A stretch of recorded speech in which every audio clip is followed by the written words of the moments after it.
Thank you for joining us for this episode number 2 of Coffee with Leaders.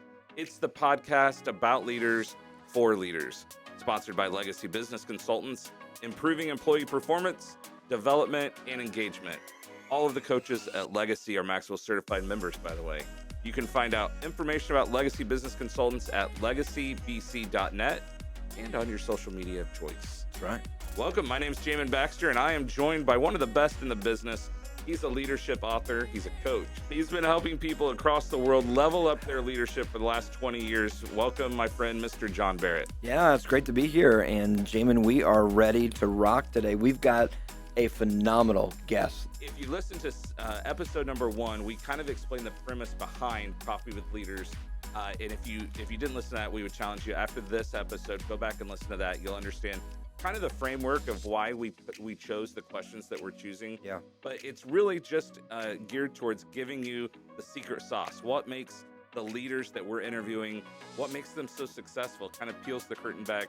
Imagine with us grabbing some coffee, sitting down at a table, and just asking some questions that we've never been able to ask before. So, John, why don't you introduce our guest? Yeah, absolutely. Well, I am very, very honored to introduce our guest today, Mark Sanborn. He's a globally recognized and Hall of Fame keynote speaker, best-selling author, and he is going to be in the studio with us today. Now, I've got to let you know that I've been following Mark for about 20 years.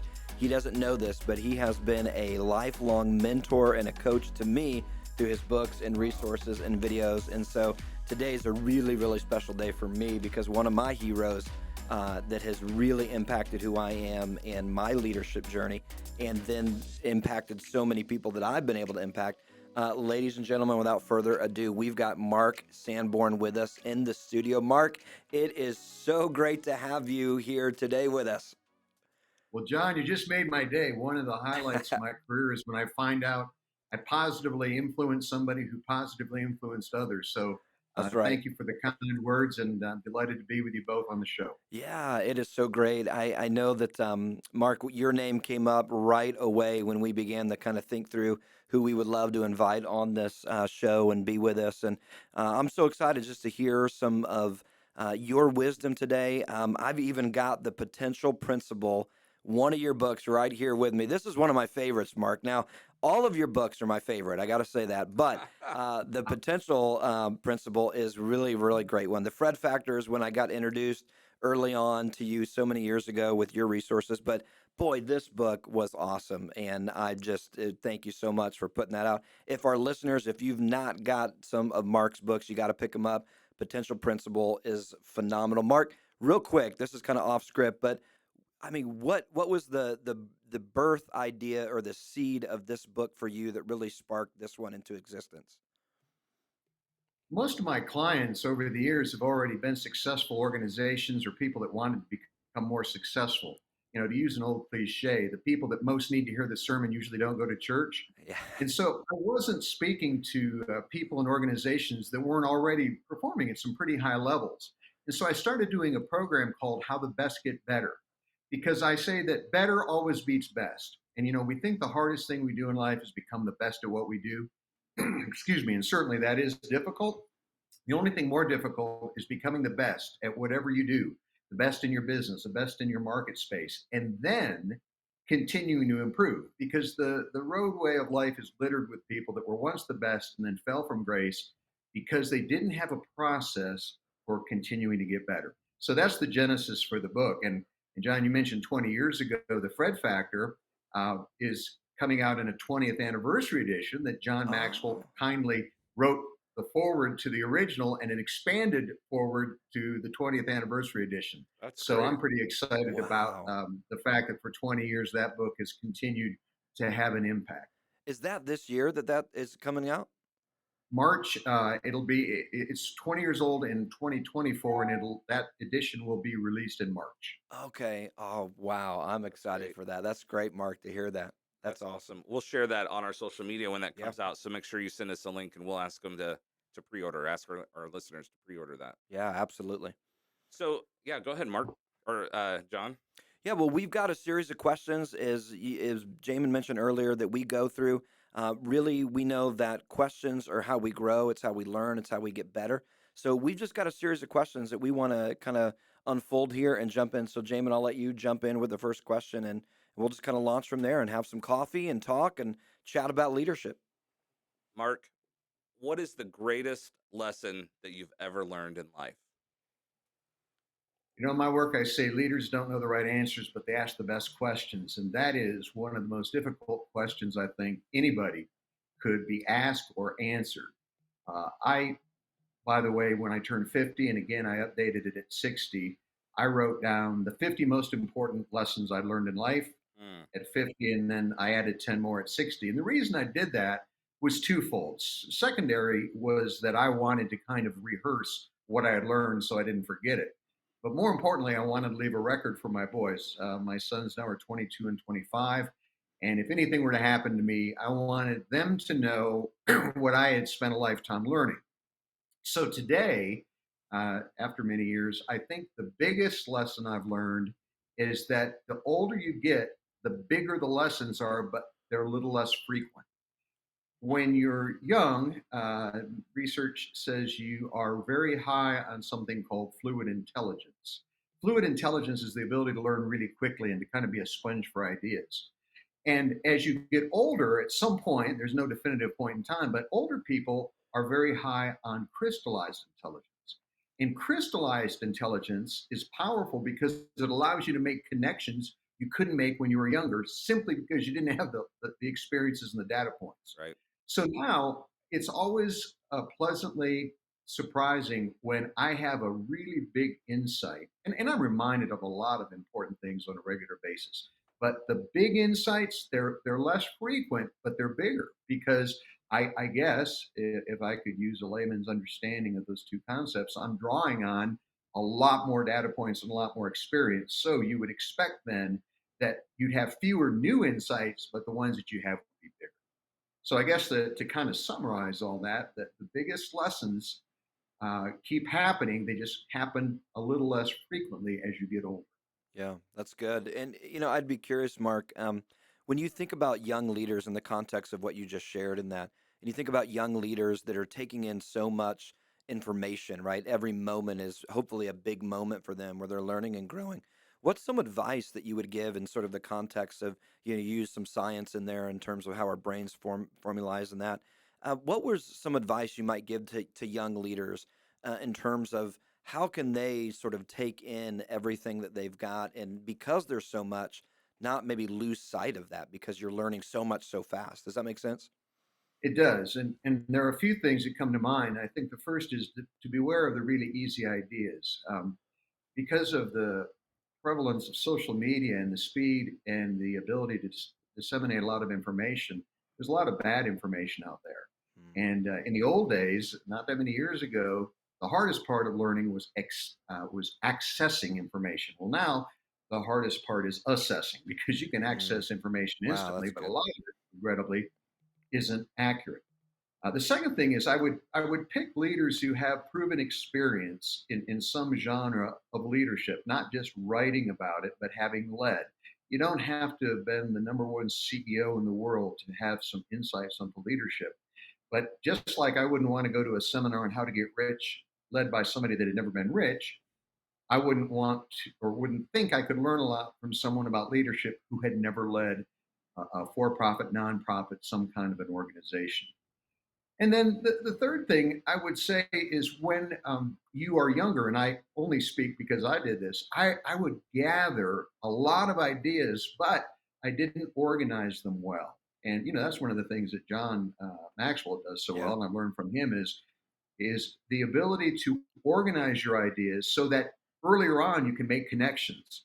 I used to literally review years of ideas, just line itemed ideas that were organized by no more than the calendar year to be reminded of or to find something I was looking for. Well, now technology has made that much, much easier. And so to make better connections, your ideas need to be better organized. Yeah. And I guess I'd throw in a fourth thing, and that Yeah. is write down what you're learning from your experience, not just vicariously through books and seminars and others. Mine life, because some of the best lessons will come from there. Yeah, that's good. I love that uh, accessing versus assessing, right? The difference there. That's such a great point right now of just being able to make sure you're getting the right information, the right inspiration, the right voice right now, because there's so many voices out there. But I think in leadership, being able to surround yourself and assessing what's coming in, I think that's a great point. I think that's a great insight. It is. Mark, I wanted to ask, what's the system you use right now to catalog your ideas? Well, now you can search by keywords. I still, what I, one of the, I'll just kind of give you one example. It may be a little bit counterintuitive. Now, when I review ideas, I try to ruthlessly eliminate the ones that aren't truly powerful or Mm. truly memorable. Sometimes I'll write down an idea that I think, wow, that's really good. Maybe not. Maybe it was just okay. And I want to refine my database, my knowledge, if you will, so that because in limited time, both in terms of audiences and age, you want to be sharing your best information. One of the exercises I teach clients is MIM, which is most important messages. MIM, and that says if you are a communicator or if you're a leader, if you're doing an onboarding, if you're talking to a new employee, you should have a pretty concise list of what are the 10 or so most important things you believe, either about leadership or about the company where the new employee works or about life. And again, it's a way to kind of refine just this massive ideas. We've all talked to people where we had to work to extract the ideas from just all of the information they shared. So I think as a communicator, as a speaker, and as a leader, it's good to know what are your most important messages that you want to share in limited time with the people that you lead. I like that. MIM, most important messages. I like that. It's a good takeaway. So we all know that leaders, to be a good leader, and you just talked about this, John, you have to always be learning. You've been in the business for how many years, Mark? Well, it depends on how you count. I gave my first paid speech at 19, but I started speaking full time at 27. So coming up on 40 On years. 40 years. And I know, just because I know the kind of guy you are, you're still learning. So talk to us a Boy, little bit about what are you learning right now? that metacognition is learning about learning or thinking about thinking, and it sounds kind of airy, but it's a really powerful idea, and so I think about my thinking so that I can improve it. And one of the things that has been familiar over the years, but I couldn't really crystallize until lately, is that we create our circumstances, but our circumstances create us.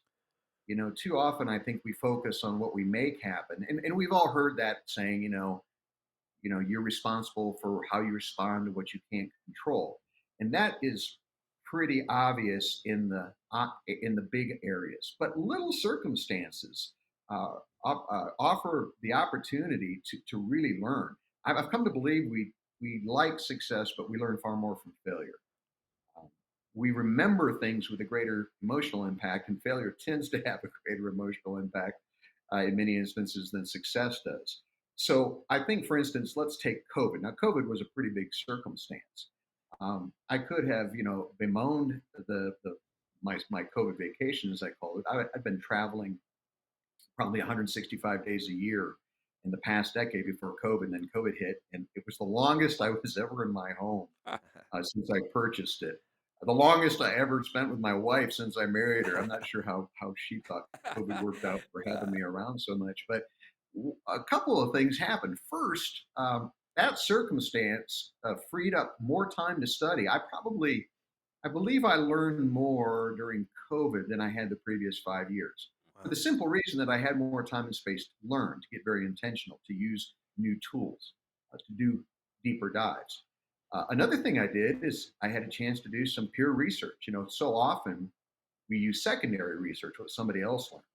My friend Jason Dorsey, who has a research company in Austin, I worked with him, and I wanted to find out how leaders were doing during COVID.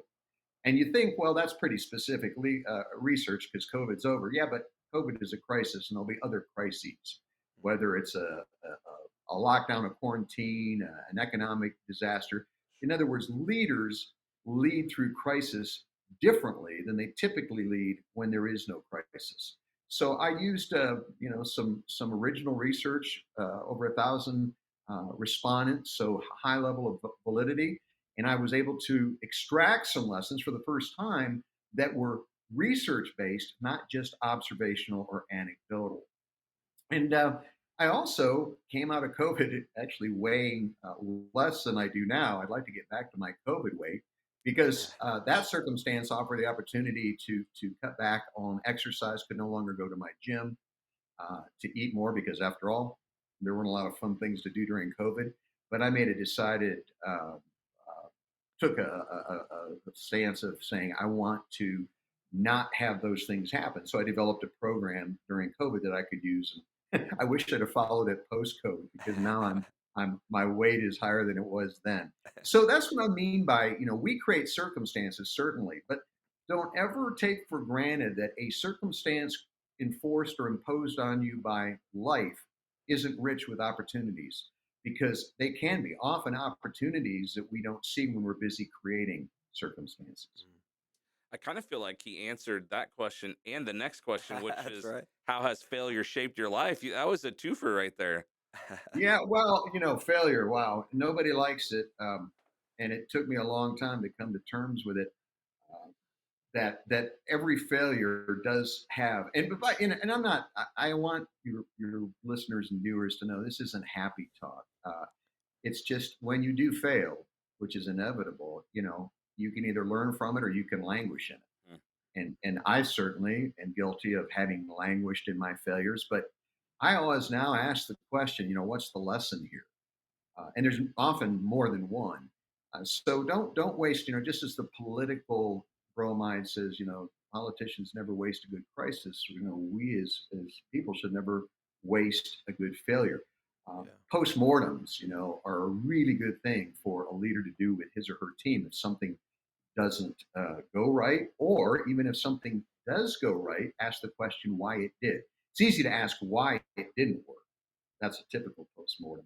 But another kind of postmortem is saying, okay, we succeeded. Why did we succeed? What's Yes. replicable? What was fortuitous? What can we learn? Yeah. I had a supervisor that would tell us, guys, always look at this because you're in the good old days.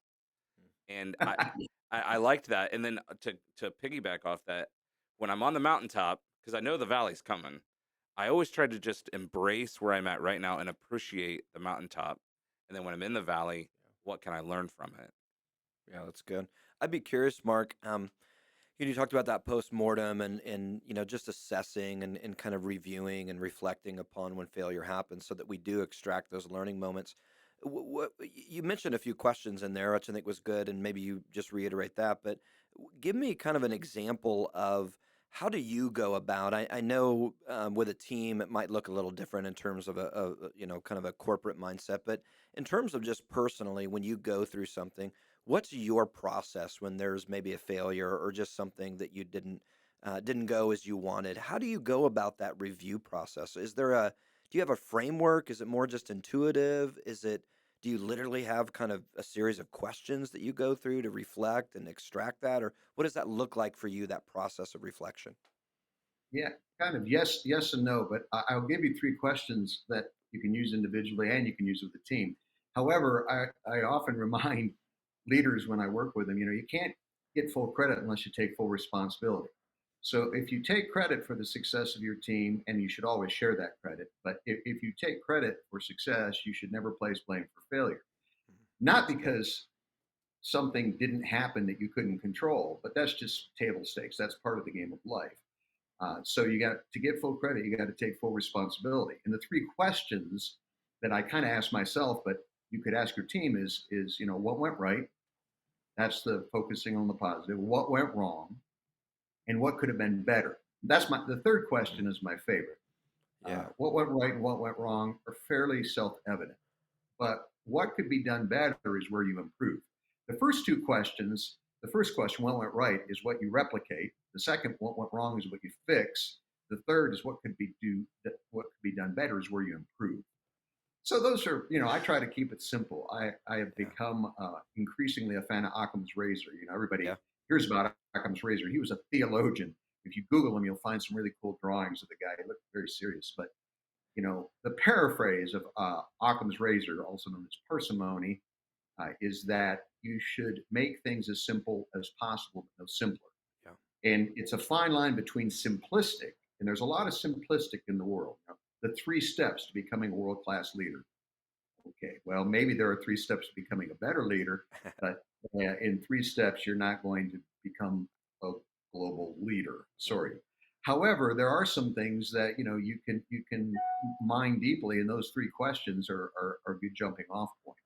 Yeah, that I love that. That's so great. It's simple, but yet I love the idea of you replicate, you fix, and then improve. Right, so you almost go through that process. I love that. That's such a good framework. I One would other quick thing, the replication changes. That's why you need to keep asking the question. There's been an assumption for many years that if it works, we keep doing it. Some of the things that used to work no longer work or no longer work as well. Yep. Yeah. Um, it's the law of entropy. We go from higher to lower order, and so there's always a little bit of entropy even in the best ideas. And so I said after COVID, if you don't refocus on what you are going to do after COVID, you will repeat only what you did before COVID, and Yeah. many of those things no longer are as effective as they once Yeah, that's a great framework. I love it. Yeah, I'd encourage all of our listeners, as well as myself, right, to really follow that. I think that's great, not only from a personal standpoint, as you mentioned, but even as a team to look, after the launch of that product or the event or whatever it is that you're doing, a new process or that. Just look back and ask those 3 questions. That's good. Very good. It really is. Mark, what is on your reading list right now? And then can you talk a little bit about how that can help our listeners, how it's going to help them? well, I'll give you one real quick, what I would call a pre-endorsement. I haven't read it yet, but a friend I value greatly read this book, Making Numbers Count. Hmm. It is written by Carla Starr and Yeah, Cheap I just heard of that book. Chip Heath. I wonder how many times people have accidentally called him Cheap Heath. Maybe his wife. Hey, That's Cheap right. Chip Chip Heath, who I respect, and that was not a Freudian slip. I just misspoke. But that's about how we can use numbers to communicate more clearly and with more impact. And that's one of the things that is specific to me as a speaker, but should be a concern to all leaders is the impact we have with our words, not how many words we use. Just as a quick aside, one of the mistakes I believe leaders made during COVID is they communicated more, but not better. Hmm. Throwing more information at people who are already confused and overwhelmed generally is not a good strategy. Becoming more concise so that whatever information they get is taken important and then acted upon. That's the goal. So that when I say impact, being able to use numbers in such a way, for instance, knowing that Netflix took 3.5 years to reach a million users, and this is a segue into what I think people need to be reading and learning now. Chat GPT took 5 days. Mm.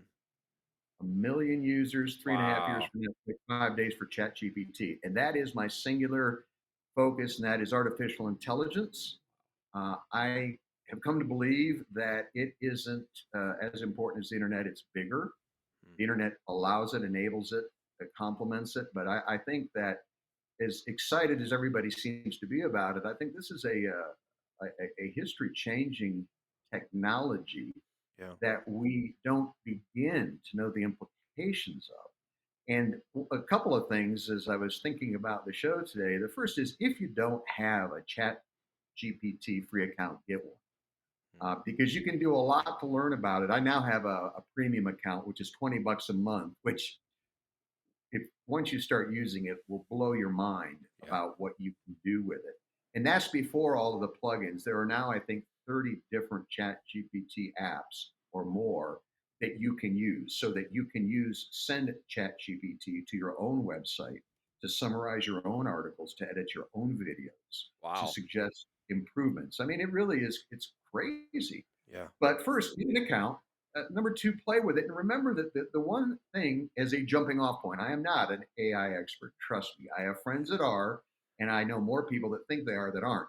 But what I would say is it's all about prompts, garbage in, garbage out. That was Yeah. 50 years ago in computer technology. The prompts that you use, the questions you ask, and how you ask those questions make all the difference. Yeah.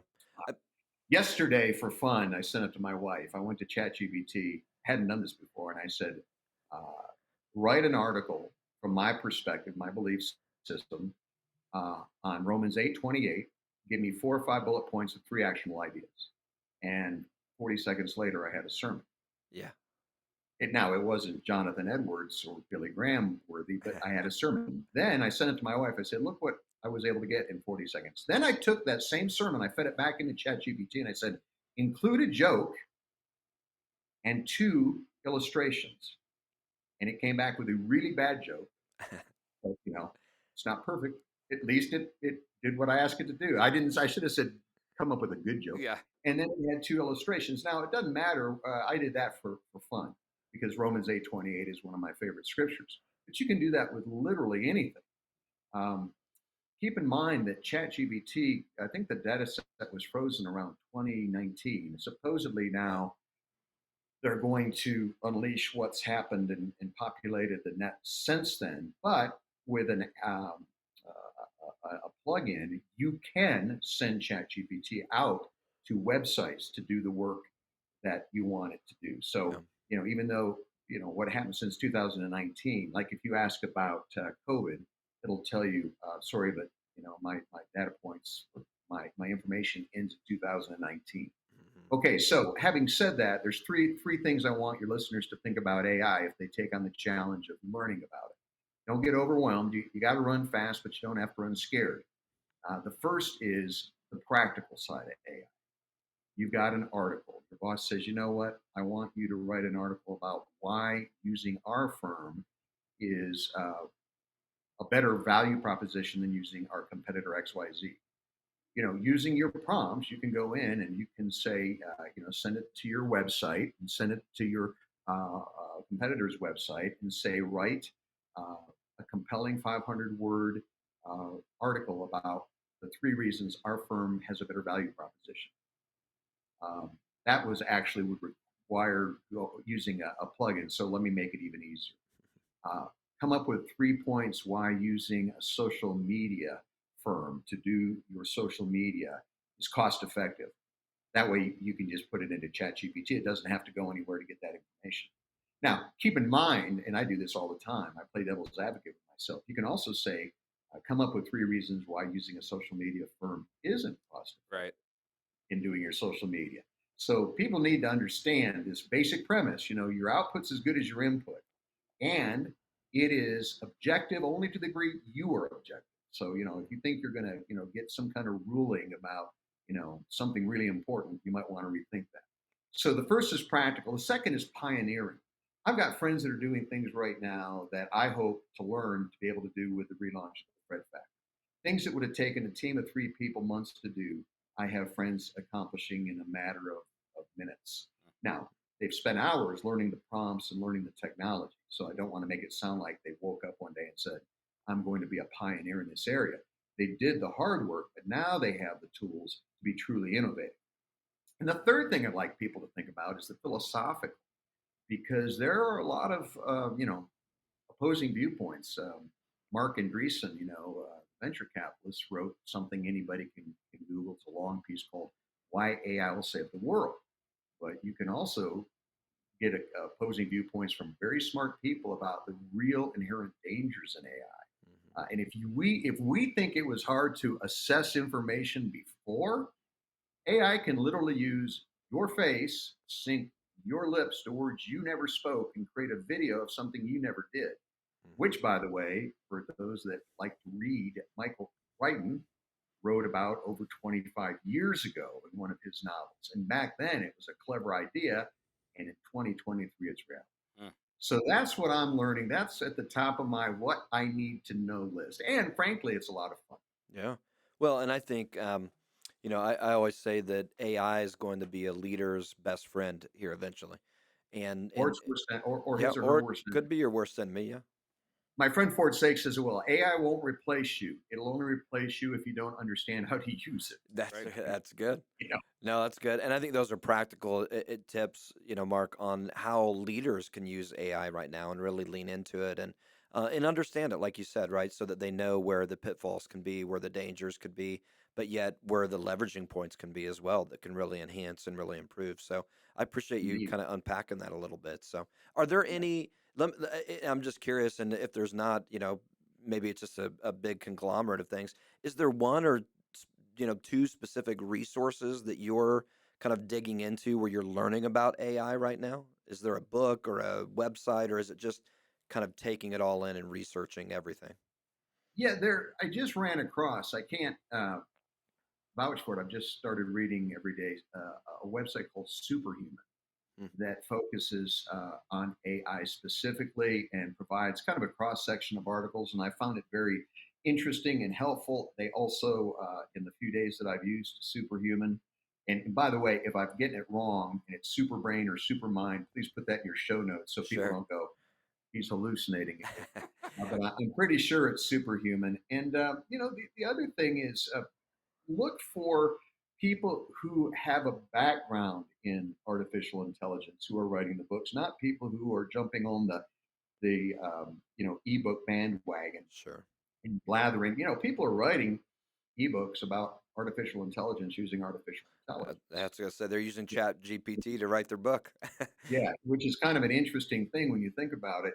But there are some very credible sources. I will just give this as an idea. If you've got a son or daughter who's still in high school or maybe junior high, a friend of mine works at a very successful real estate firm, and they just paid a lot of money and hired the director of artificial intelligence.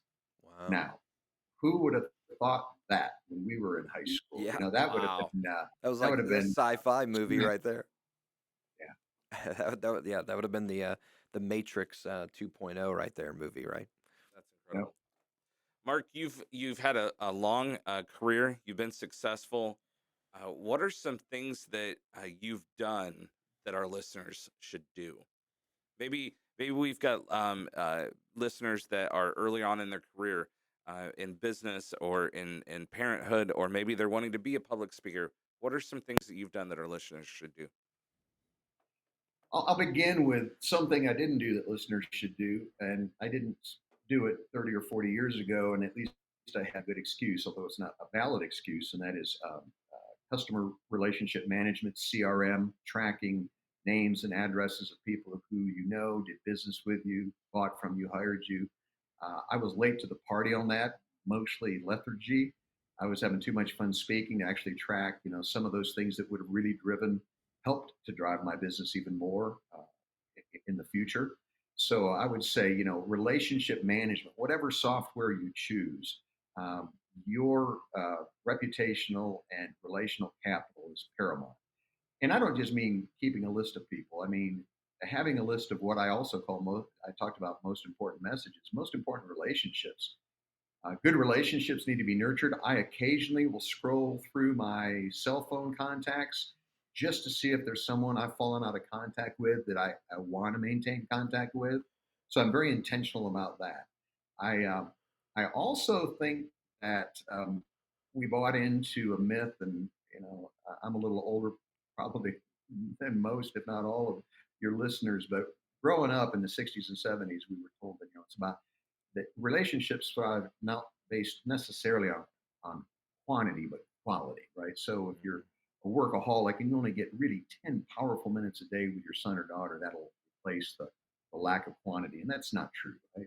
I Right. learned the hard way that I did not get married until I was 37. So the beginning of my career, when I was doing the crazy stuff, traveling more like 240 days a year, it was not at the expense of a family. It wasn't at the expense of my kids or my spouse. And I just think that is a good thing to remember. Uh, Something I do, and it's probably resulted in more physical benefits than anything else, is I'm a regular exerciser. I exercise 6 days a week, take one day a week off for recovery, whether it's cardiovascular or lifting weights. Tremendous positive impact on, especially if you struggle with depression. There's been research that says that physical activity like exercise is nearly as good at not instead of, but as a complement, nearly as good as medicine for dealing with depression. And the older you get, the better you feel when you exercise. When you're young, you're full of you're full of vinegar, right? I mean, you got a lot of energy, and then you start to slow down, and you realize. And I learned this from Jack LaLanne. One of the people I love, I never met, but I was a huge fan of Jack LaLanne. Jack LaLanne many years ago was asked in an interview. They said, Jack, it's rumored, maybe that you, even though you don't do sugar and you exercise every day, you may party a little bit. And he never confirmed or denied it, but he said something that I've always remembered. He said, I put a lot in so I can take a lot out. Mm. And that, if somebody said, summarize your philosophy of physical activity, it'd be that. I put in more so I have more to take out. And the final thing is, I'm less of a voracious reader in the traditional sense of somebody who reads a book a week, although I often do. But I'm much more of a voracious learner in that with the internet and websites, I am always combing through not just information directly related to what I do, but things unrelated. That's where I get my best ideas. I get good ideas from studying my craft and my areas of interest, but I get really great ideas when I'm in some disparate area, and I go, "Wow, there's something in biology I hadn't thought about that would really benefit me or my audience in leadership." So there's a potpourri of potpourri, I guess is the correct pronunciation of, of things that I do I love it. and things I didn't do that might be helpful. Yeah. By the way, you were talking about COVID weight. Back to that. I put on COVID weight. You took off COVID weight. So anyway, That's Yeah, right. but then I caught up to you, yeah. so we're all even. No, the exercise, just any sort of physical movement every Yeah, day is walking. important. When you're young, you think people that walk are wimpy, but then you get to be a certain age. Walking's an amazingly low stress, low impact way to stay healthy. And frankly, it's fun. I do a lot of thinking and I notice things I wouldn't notice if I was driving by at 70 miles an hour in my car. Yeah, absolutely. And I enjoy the family time when you go out as a walk, just as a family. Yeah. You're exercising, but you're just talking, and maybe the kids are riding a bike, and it's alone time with your spouse, etc. Yeah. Well, it's those little things. I was reading a book years ago. I can't remember the name of it off the top of my head, but it was basically the whole premise of the book was just do a little bit extra every day. And it was talking about if you're sitting down and reading instead of maybe sitting, walk around and read the book, or walk in place, or just those little things that we kind of take for granted, but they add up. I remember reading Craig Rochelle in his new book that he was talking about. He kind of mentioned this idea of 100 less calories a day over the course of a year equals 10 pounds. If you just eat 100 less calories a day, right, which is not a lot. I mean, it's just a little bit, but you do that over the course of a year, that's 10 pounds that you take off. So it's those little things that can Yeah. make a massive difference. And so I think that to your walking or just exercising, anything is better than nothing, right? I mean, when it comes to moving or something. So I think that's great insight. I think you've alluded to this, but we've talked about the 20th anniversary is coming up on the Yeah, that's exciting. 2024 March. What else are you working on right now? Well, I have a lot of different projects. One that my wife and I didn't plan on is about a month ago here in Colorado, our house got hit by a tornado, Oh Oh my, no. which, yeah, I grew up in Ohio where we had a tornado every other Tuesday. yeah, And, you could see them in the distance or there was a warning, but it never hit our house or our farm. And then I moved to Colorado where they're rare and it comes down my street. Now, the good news is there was no like serious structural damage, but a lot of window and siding and just things, trees. We lost a lot of trees. So just when you think my summer vacation now is working with insurance, trying to get things put back to normal. That's not something I would recommend unless you have to do it. What I'm working on now, I serve as an advisor for financial services. I'm the advisor board of a financial services firm. I continue to write, much less blogging, much more short form writing on LinkedIn. That's probably where if somebody said, "Where can I learn what you're thinking about most?" other than my website, I would say, follow me, or connect with me on LinkedIn. Um, my son's one is an aviator for the Marines and learning to fly jets. Very proud of him. wow. The other also is a realtor, so he's very interested in getting into real estate investment. And so our whole family bought a rental property that he's the resident manager of. And there you reminded me of a book. It's probably out of print, but you could get it used. Years ago, a guy wrote a book called Margins. You might have run across it. I want to say his last name was Swenson, but I could be making that up. But it goes back to that thing about little things make a big difference. He says if you don't have margins in your life, uh, nothing good seeps in, right? Or a variation on if you're running too fast, nothing good catches you. And so since COVID, as I've kind of restructured how I do my business, still speaking, still writing, the margins I've used to devote to actively, helping my boys in ways that I can, spending time with them that maybe I didn't have a chance to do earlier, and doing things to in our home that frankly my wife's been terrific at taking care of that stuff. But now that I'm around more, I'm finding fun things to do that if you'd have told me they'd be fun 20 years ago, I'd have thought you were out of your mind. That's right.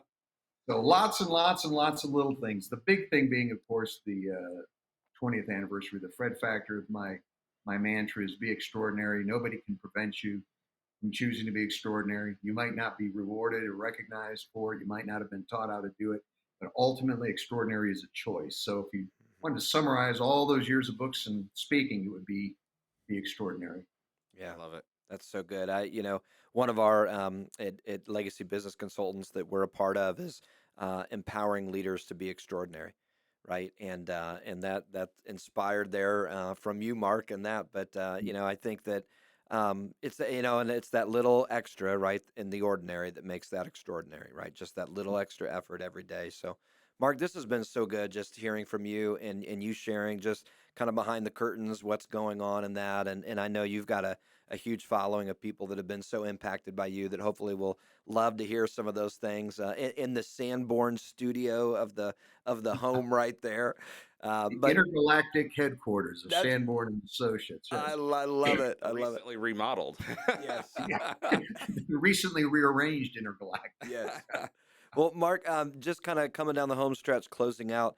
If there was sort of one thing, I know that's a big question, but if there was one thing that you would just want our listeners to grasp today more than anything that maybe is on your heart or just kind of top of mind for you, what's that sort of one thing you would want the listeners to walk away with today that you could just kind of drop into them? I'll quote G.K. Chesterton, who said, "The world will never lack for wonders, only wonder."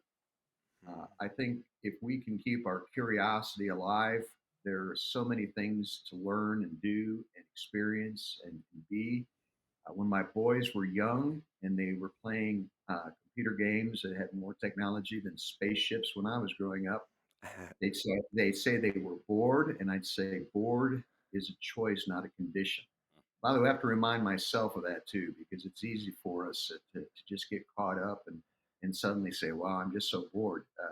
The world is full of wonders. So if you want to be successful, continue to pay attention and wonder about That's good. One of the things we've got four kiddos, my wife and I, and one of the things, and my two oldest girls will tell you this, and my two young boys are learning this. But whenever they say I'm bored, they'll. In fact, my older girls will look at the younger boys now and say what I told to them when they were little, and that's nobody can make you bored except for you. And that's it. what we've always told them, and that you kind of get out of it what you put in. So, Mark, it has been so great to have you here.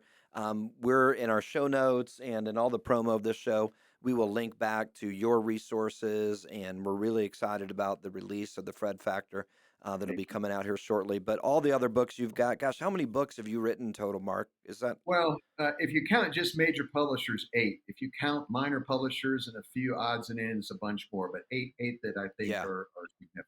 Well, I've read every one of them, and I highly, highly recommend them. So just encourage all of our listeners, check out Mark Sanborn, search him. He's got so many great resources, great speaker, great communicator, and that. It was an honor to have you on the show here today. More information at marksanborn.com, and all the links will be in the show notes. Mark, thanks for joining us at the coffee table today. Been my pleasure. Thank you both for having me. What a great interview with Mark Sanborn. Give us some takeaways. Yeah, well, everything was great. Mark had so many great things to share. I love what he talked about with the postmortem, and after you experience something, going back and asking those 3 questions of what went right, what went wrong, and then what can we make better. and really just using that as a framework, those 3 questions. I think we could use that in our personal life, use that with our teams, our business, whatever it is that we're doing. But I thought that was so good. Just a great kind of takeaway to walk away with, something that you can, kind of fix, something that you can improve upon, something that you can continue to repeat. So many good takeaways. Mark Sanborn, check out his resources. What a great interview. What a great guy. It really was. I liked what the attention he paid to AI, artificial intelligence. He gave us some Great tips. resources that'll be in the show notes. We'll give you links to it. But I mean, it's not going away. No, It's we got to something learn that how to use it. We've got to learn how to use it. So thanks for watching. Subscribe to Coffee with Leaders. Tell your friends about it if you wouldn't mind. Would you give us a 5-star review on there? And that helps us kind of move up in the charts a little bit, gets our story Validate it. message out a little bit more. So thanks for listening. We'll see you next time.